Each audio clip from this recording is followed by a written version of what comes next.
Hi all. We thought it'd be a good idea to give you a couple of helpful tips as you prepare for your virtual conference. Okay. One of them is to be prepared, but have a plan as if you're presenting in front of an audience.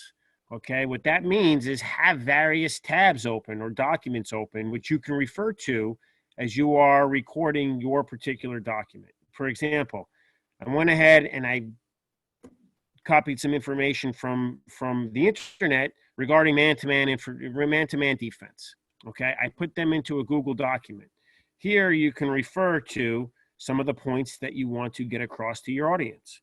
Okay, so here's some strengths, there's weaknesses, and even to the point where it talks about defensive rules with some screenshots available. So you have the ability to do this, and I'm sure most have presentations already set up. So you can call up those particular presentations so that you are able to show what's important and the concepts that you want to get across to your audience. Okay. Secondly, have other pieces of information open, right? So here's Huddle, for example.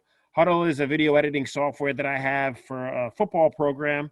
However, I'm sure you use some video analysis and performance analysis tools that you're able to, again, bring in different components such as video to highlight what you're trying to achieve. Okay.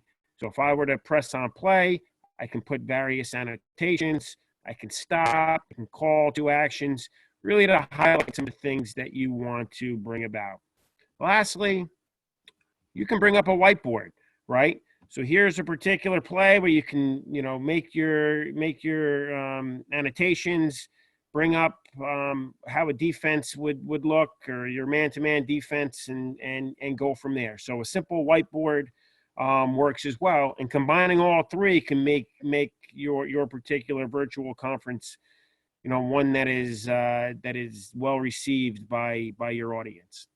Lastly, we are available for any guidance, for any help. So at the end of a PowerPoint presentation that we will be sending you with login information, password information, and how to go about creating your particular virtual presentation, there's going to be contact information. My contact information will be on there. Tom Beach's contact information will be on there. If you get stuck, if you're not sure about how to go about doing this, please feel free to reach out to us and we will get you moving in the right direction.